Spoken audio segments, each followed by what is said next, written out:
What's up, guys?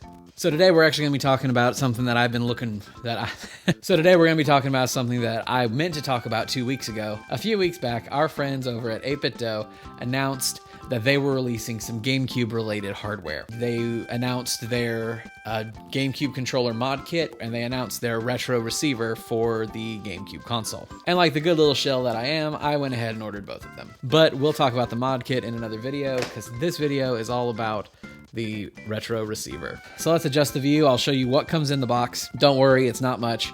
And then we'll get this thing plugged into the GameCube and test it out and see what all kinds of controllers this thing can handle.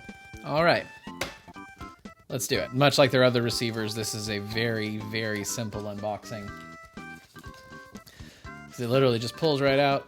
There is your receiver, and then you get a USB cable so you can update the firmware. Now, unlike their other retro receivers, which usually try to take some of the design elements of their plugs that they were trying to replicate, a retro receiver for the GameCube does not do that outside of the color.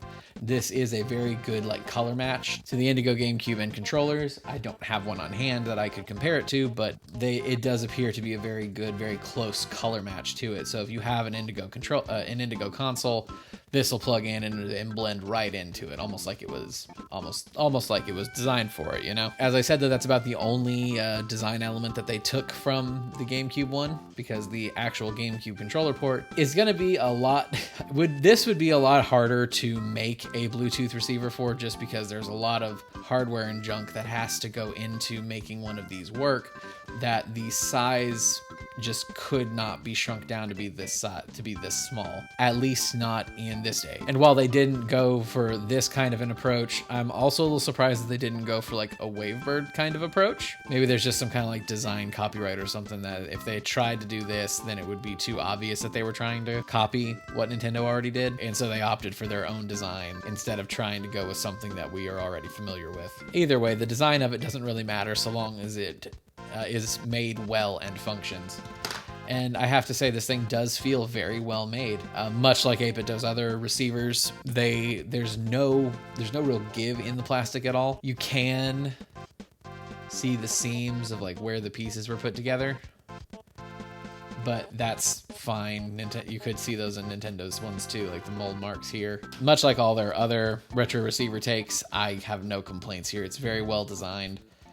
It's got this little slight curve to the front of it, which matches the curve on the faceplate of the GameCube, so that when you plug it in, it sits nice and flush against the body. Another thing to note about this is the plastic is actually a very good match to the GameCube controllers themselves. Now, it's hard to say that it's the same plastic because I have no way to tell, but whatever color, paint, whatever they did to this is a very good close match to the same, I guess, texture that was used on the original GameCube controllers. The texture feels right, the density feels right, the surface feels the same as the plastic of the GameCube controller and the GameCube itself. It's very, very well made. The plug itself is damn near the exact same as the GameCube, if not the exact same. The dimensions feel basically identical, and this goes in and out of the controller port on the GameCube as easily as either of these do, so that's good. So using this is not going to put any unnecessary strain on the ports of your system. It does come with a USB cable for updating the firmware, and there is a USB port on the front of it. It is USB-C, thank God. I think the PlayStation one was also USB-C, so that's good. A thing to note, this does not have a battery in it. It will draw the power it needs to run straight out of the GameCube, so you don't have to worry about charging it or anything. The only thing this USB port is for updating the firmware on this guy.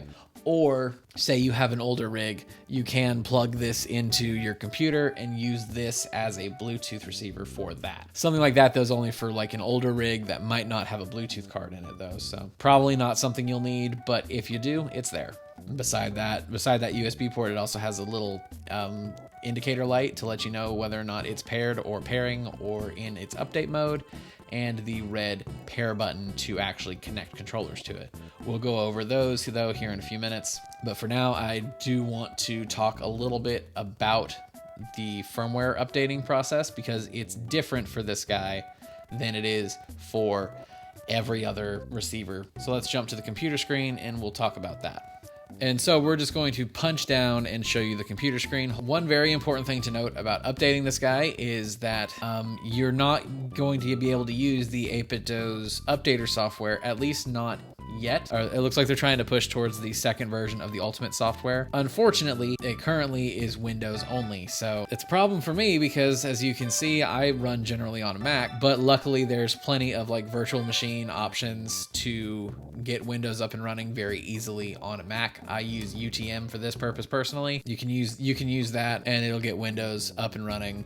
It's not going to be the best way to use Windows, but for someone like me, where this is really all I'm going to be using Windows for is for something like this, then it's fine. Whenever you get into Windows, whenever you get your Windows computer up and whatever you're doing, you're going to go to app.8bitdo.com and then go and click on their Ultimate software.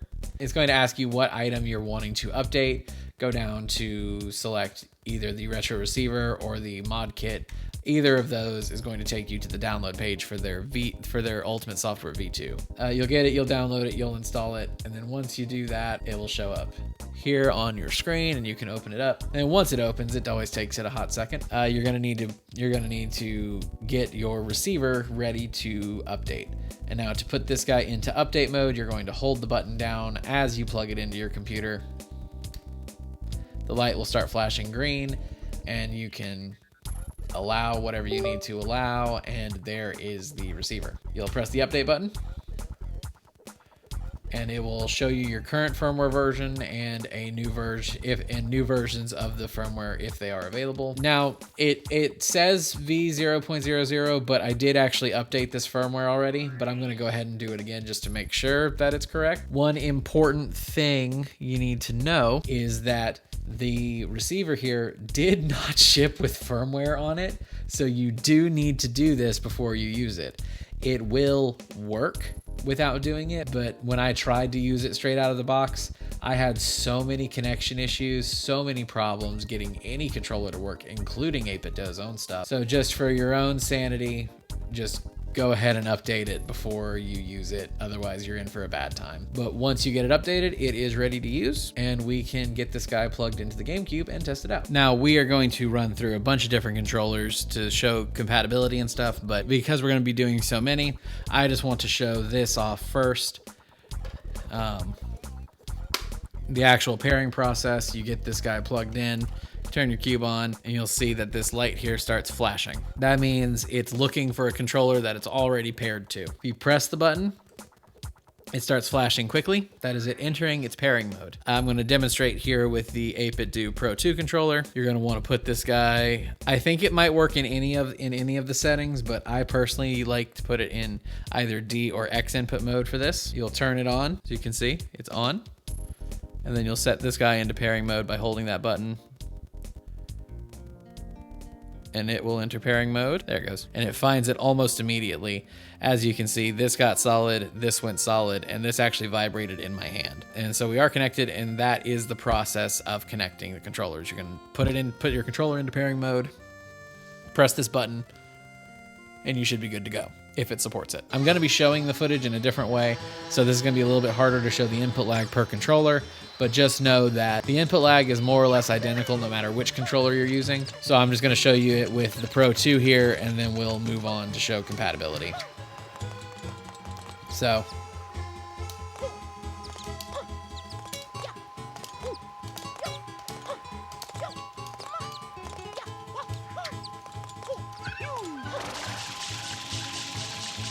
and for reference, I am using my Gamecube through a level hike HDMI converter into my computer monitor's HDMI port.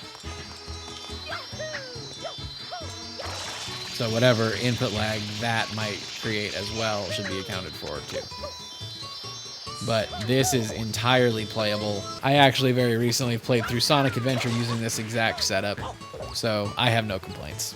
As you just saw with the 8BitDo Pro 2, this does work entirely as you would expect. The only thing I should say is something to pay attention to is you really, because it's the GameCube and the GameCube had analog triggers, you're going to want to use a controller that also has analog triggers, at least if your game requires it. Like Mario Sunshine requires it. You have a gentle press to start flood, start using flood, and then bottom out to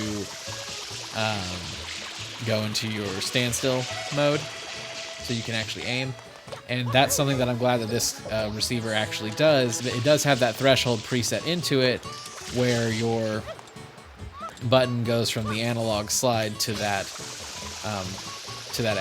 digital click there at the bottom. Even though there's no digital click on this, there's like a threshold of like, I don't know, it feels like in the neighborhood of about 80%. If I had to guess. But the Pro 2 does work here. The way it maps the buttons out of the gate is A is A, B is B, X is X, and Y is Y. I'm glad that the button names line up. I hope that with this new software that 8BitDo is using, that they might allow you to adjust the button mapping, because while the button names are correct, for me, a more comfortable layout would be A, B, X, and Y, because this would be your jump, and then a flick up would change your nozzle, and a flick up this way would be your dive. Now that just to me is what would be more comfortable.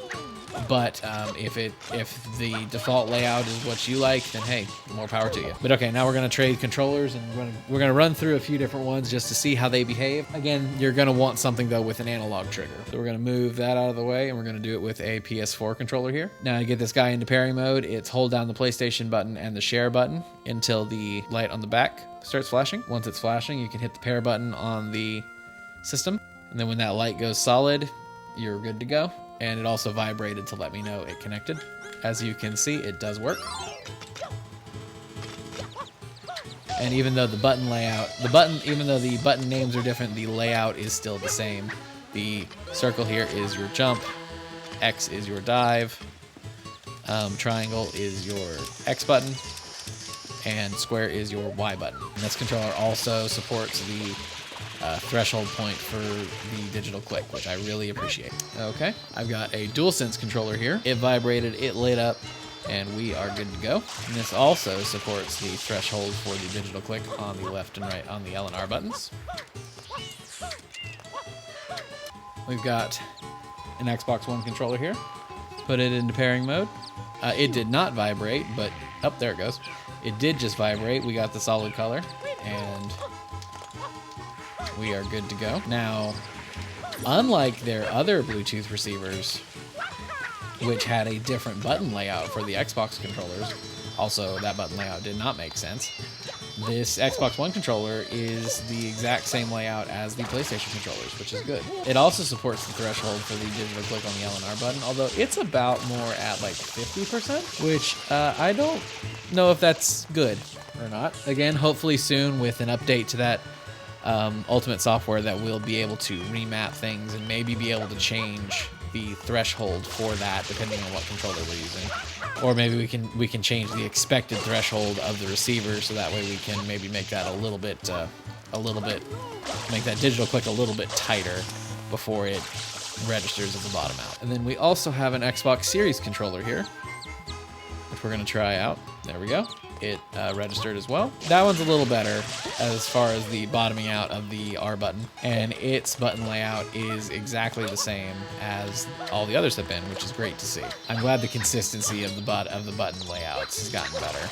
We're gonna do a Nintendo Switch Pro controller. This is not gonna be ideal because this does not have analog triggers. This just has the buttons, so I assume this is going to just treat it as if it's immediately bottomed out, but we'll see. It's a real shame that Nintendo did not put analog triggers on this controller, because I do feel like the Nintendo Switch Pro controller is one of the best controllers that's been made. It just feels really good in the hand. It does treat it as bottoming out, which is good. So if your game doesn't really require the analog section of the LNR button, and it just treats it as a button, like say something like Sonic Heroes or Sonic Adventure, which use LNR exclusively for camera control, then you're probably going to be just fine using whatever controller you want. This next one is just going to be because I want to see what happens. We're going to try the Nintendo Switch NSO controller. Will it find it? Please? Oh my god, it found it. Oh my god, you can...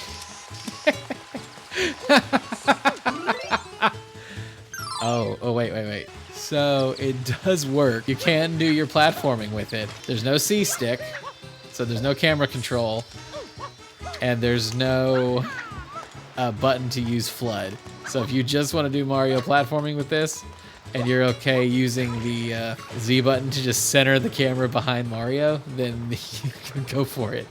The fact that this works is kind of ridiculous. The fact that you can use this is kind of dumb, but it's not unplayable depending on the game. Again, Mario Sunshine, probably not the best choice for something like this, if I was going to do with this, but there are some games where you probably could play them just fine using an N64 controller.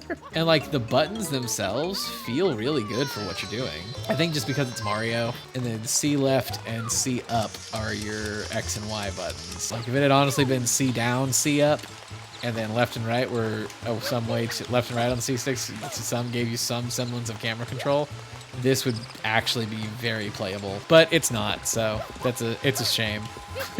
So yeah, this is a nice little piece of kit here. It's something that I know that a lot of people, including myself, have been wanting for a while, especially in this age when a Wavebird is getting more and more expensive. The ability to use Bluetooth controllers you already have on your system is going to become more and more invaluable. And so long as you update the firmware, this guy just works. And I think that that's the most important thing. You set it up the one time and you're just ready to go. If I had to give any complaints about it, I don't like that it didn't come with the firmware on it, the at least initial firmware on it from the jump, because that was a little jarring whenever I bought an 8BitDo product and it didn't work very well. Like as soon as I updated the firmware on it, it worked just fine, but it really caught me off guard that I ordered an 8BitDo product and out of the box it kind of sucked. So I'm glad that a simple firmware update was enough to fix all the issues I was experiencing. And the other gripe that I have is currently it's only available in Indigo. I know the Indigo colorway is like the de facto GameCube, but I have a black GameCube. I would like for this to be black. Some people have platinum GameCubes. They would want it to be platinum. Some people have the Spice Orange or the white ones from Japan, and they would probably want those to be Spice Orange and white respectively. 8BitDo, if you gave me some more color options, I would definitely buy more of them so I could have a full set. But I think that's all the complaints that I have. This guy is $25 US, and I'll put some links down in the description so that way you can get one if you want one. But let's be real, if you have a GameCube and a wireless controller that you like that's not a GameCube controller, you're probably going to want to pick this guy up. But I think that's going to be it for me for this one. If you like the video, make sure to hit that like button down below, and if you like what I do here, hit subscribe. It helps me out a lot. I want to thank you guys so much for being here, and I look forward to bringing you even more videos just like this one as the days go on. So again, thank you guys for watching, and I'll see you in the next one. Have a good one, y'all.